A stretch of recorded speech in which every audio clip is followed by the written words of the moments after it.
저녁에 비가 내렸는데 오늘 또 약간씩 뿌리더니만 지금 비가 그치고 이제 흐려서 나왔습니다.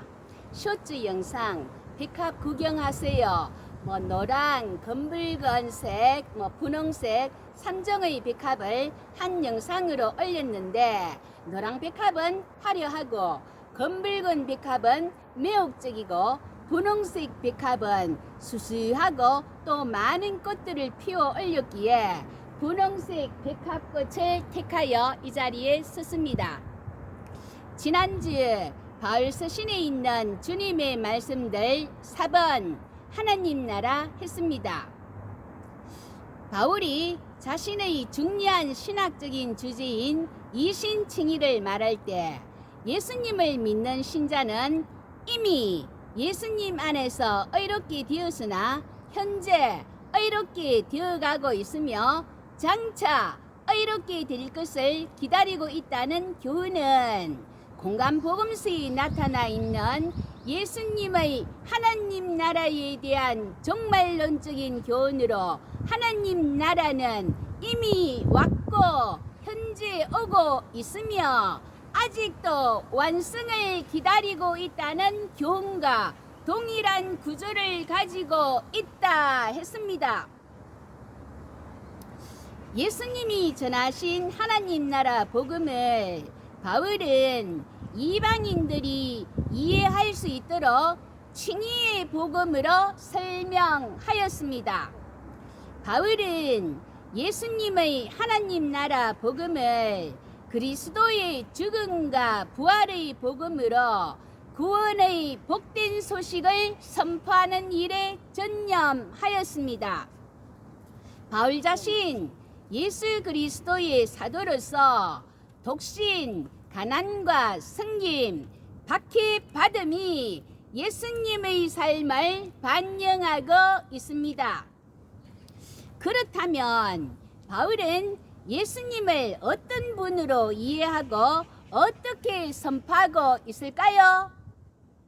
오늘은 최갑정의 사도 바울, 김파님의 고린도 후서 책을 참고하여 바울의 예수님에 대한 이해와 선포 1번 예수 그리스도 메시아 시작합니다.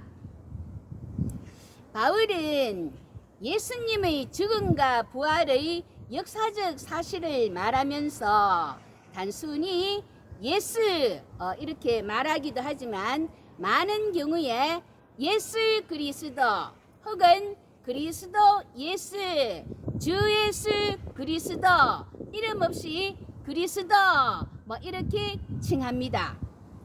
마태복음 1장 21절 아들을 낳으리니 이름을 예수라 하라. 이는 그가 자기 백성을 그들의 죄에서 구원할 자이심이라 하니라. 히브리어 메시아라는 말은 기름 부음을 받은 자라는 뜻을 가진 마시아흐, 아람어 메시하에서 메시아로 유래되었습니다. 구약시대에 기름을 붓는다는 것은 성별과 성화의 뜻이 있습니다. 제사장, 예언자, 왕 이들에게 특별히 성별하여 기름을 붓는데 단연 왕이 중요한 사람이 됩니다. 왜냐하면 하나님의 공의로움을 지상에 실현하는 하나님의 덕으로서 이상적인 왕에 대한 기대가 있었던 것이고 구약을 넘어서 메시아는 미래의 이 땅 위에 하나님의 왕국을 세우기 위해서 오시는 예언한 왕을 의미하게 되었습니다. 메시아를 히랍어로 번역하면 그리스도입니다. 애플 이퀄 사과, 메시아 이퀄 그리스도. 마가복음 8장 29절 너희는 나를 누구라 하느냐? 베드로가 대답하여 이르되 주는 그리스도 신이다. 초대교회가 예수님의 메시아이심을 고백하는 대표적인 호칭이 그리스도입니다. 그러니까 예수님이 구약의 선지자들을 통하여 이스라엘 민족에게 보내시겠다고 약속하신 그 메시아이심을 의심할 여지 없는 사실로 받아들였습니다. 그러나 당시 유대교회의 그 메시아 사상은 유대 민족을 정치적으로, 군사적으로, 경제적으로 해방을 시키고 통치하는 영광의 메시아였습니다. 그런데 바울복음의 가장 핵심적인 내용은 고난의 메시아, 곧 우리 죄를 위하여 죽으시고 장사하시고 부활하신 그리스도로 우리의 속죄를 위하여 죽으셨다는 사실입니다. 고린도전서 1장 23절. 우리는 십자가에 못 박힌 그리스도를 전하니 유대인에게는 거리끼는 것이요 이방인에게는 미련한 것이로되. 2장 2절. 내가 너희 중에서 예수 그리스도와 그가 십자가에 못 박히신 것 외에는 아무것도 알지 아니하기로 작정하였음이니라. 바울의 선포 내용인 십자가에 죽으신 그리스도, 예수님께서 메시아로서 십자가의 죽음을 당하셨다는 것은 바울 당대 유대인들에게는 받아들여질 수 없는 걸림돌이었고 이방인들에게는 미련한 것이었다고 말하고 있습니다. 예수님이 십자가의 죽음을 당하신 것은 우리를 대신하여 우리를 위한 것입니다. 마가복음 10장 45절.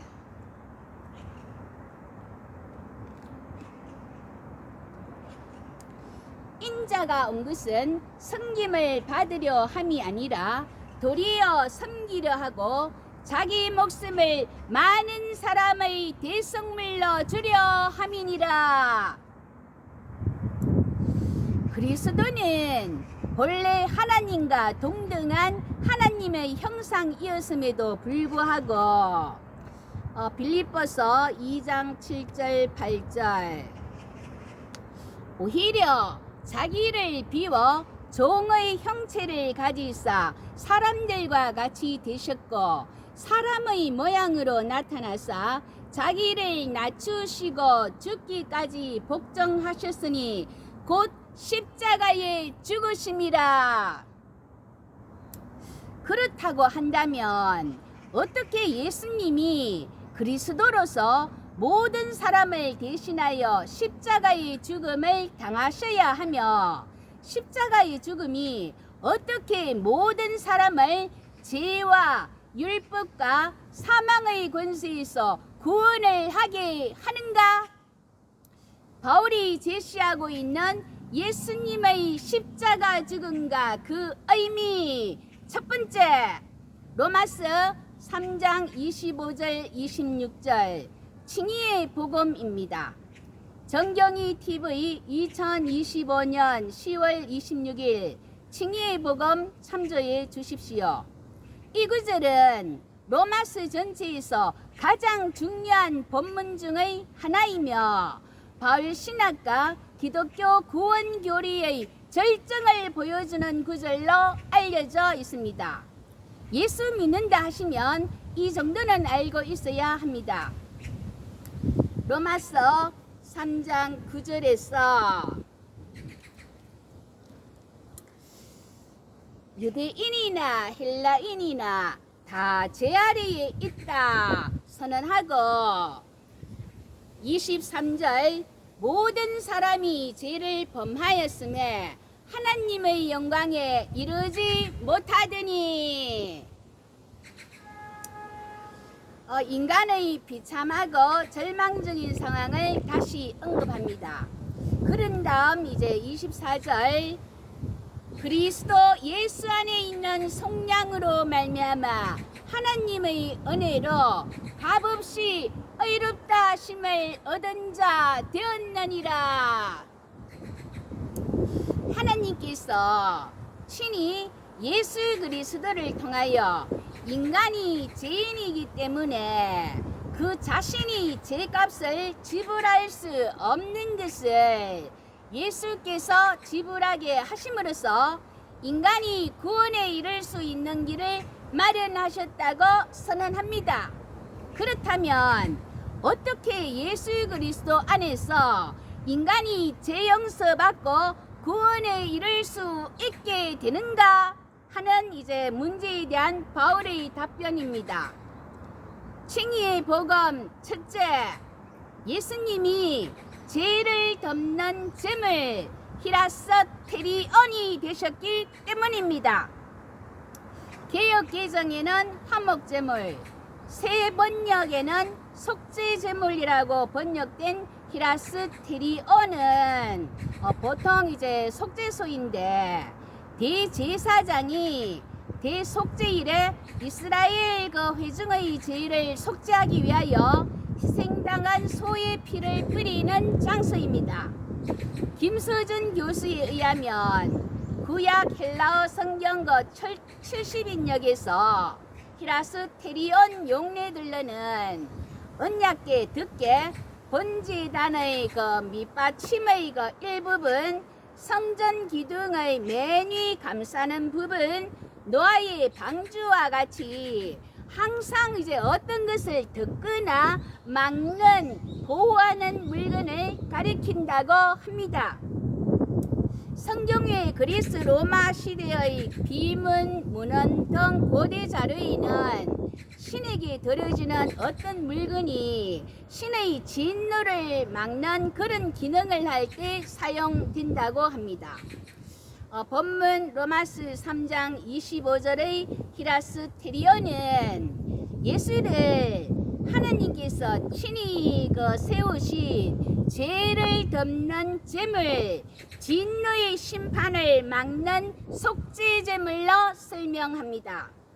예수가 십자가에서 흘린 피를 언급하는 것은 예수의 흘린 피가 인간의 죄를 덮는 혹은 하나님의 진노를 막거나 상쇄하는 능력이 있다고 합니다. 칭의의 복음 둘째, 예수 믿는 자들을 의롭다고 칭의해 주십니다. 칭의란 의로워진다는 말로 그 죄로 말미암아 끊어진 하나님과의 관계가 이렇게 회복된 것을 의미합니다. 로마스 3장 26절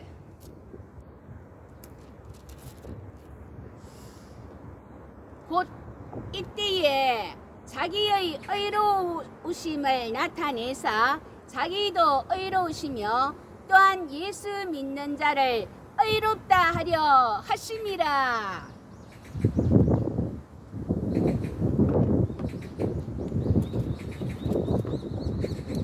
칭의는 우리의 공로나 행위가 아니라 하나님께서 예수님을 통하여 행하신 구원의 길을 받아들일 때 하나님께서 우리에게 거저 주시는 선물입니다. 구원의 3시제가 있습니다.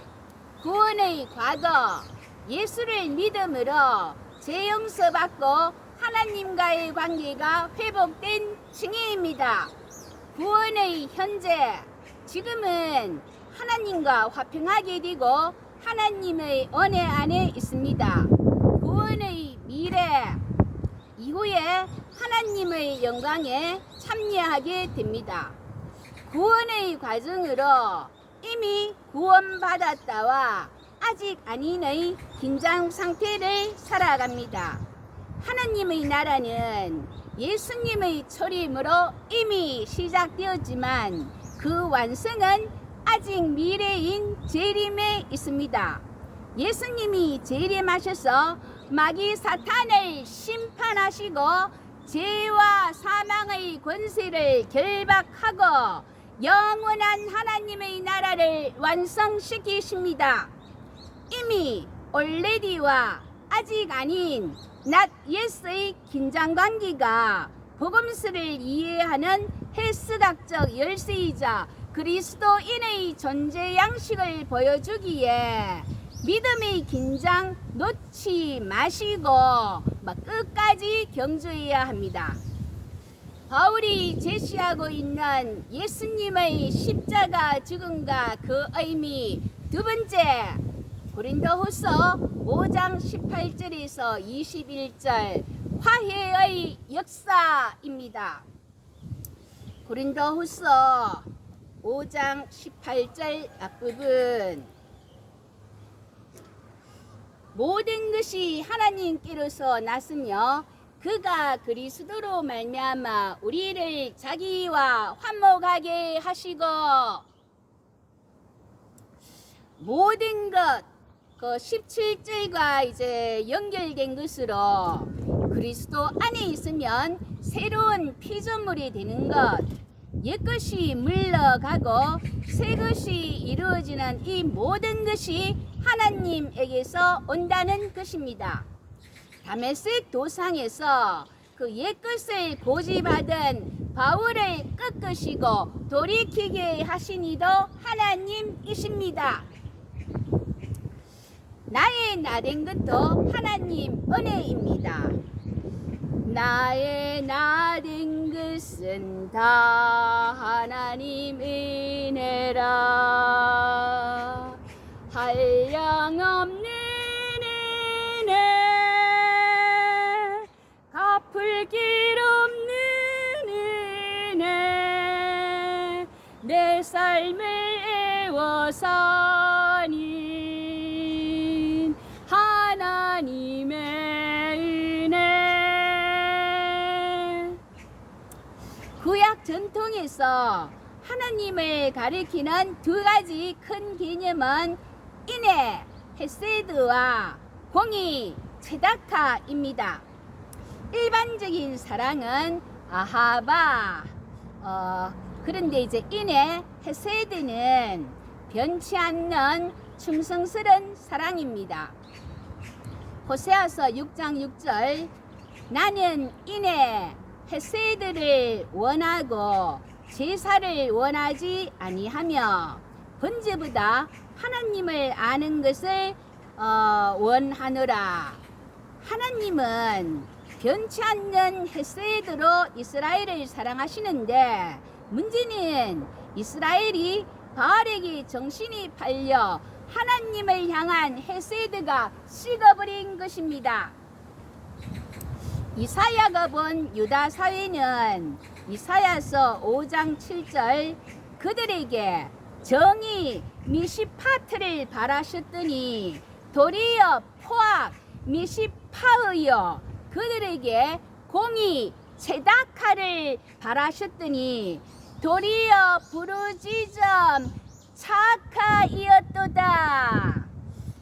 그러니까 이제 하나님이 원하시는 것을 비슷한 바람으로 이렇게 이제 악을 나타내는 그런 짓거리로 이제 나타났던 것입니다.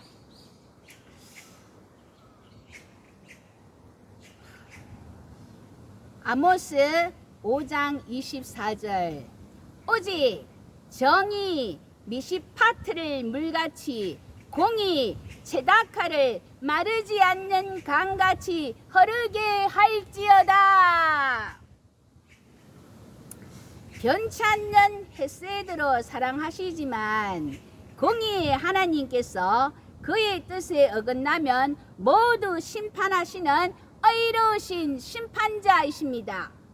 모든 사람은 죄를 지은 존재들이기에 아무도 하나님의 심판에서 벗어날 자가 없습니다. 그런 인간들을 위해 고린도후서 5장 21절, 죄를 알지도 못하신 예수 그리스도를 죽음에 내어 줌으로써 하나님의 공의를 세우시며 인간과 하나님의 관계를 회복시키셨습니다. 바로 하나님의 화해의 역사입니다. 고린도후서 5장 18절 뒷부분 또 우리에게 화목하게 하는 직분을 주셨으니 사도들로 하여금 화해의 직분을 맡겨 주셨습니다. 직분으로 번역된 디아코니아는 봉사입니다.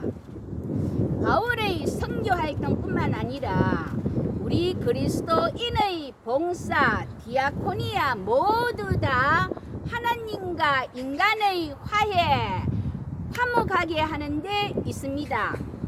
이 화해는 이미 하나님이 그리스도를 통해 이루셨으므로 우리 모두는 예수님의 십자가 죽음과 부활인 그리스도 사건을 전하고 사람들과 하나님과의 관계를 회복시키는 화해의 역사, 그 대열에 너도 나도 열심으로 감당하는 우리 모두가 되시기를 예수 그리스도의 이름으로 기도합니다. 아멘.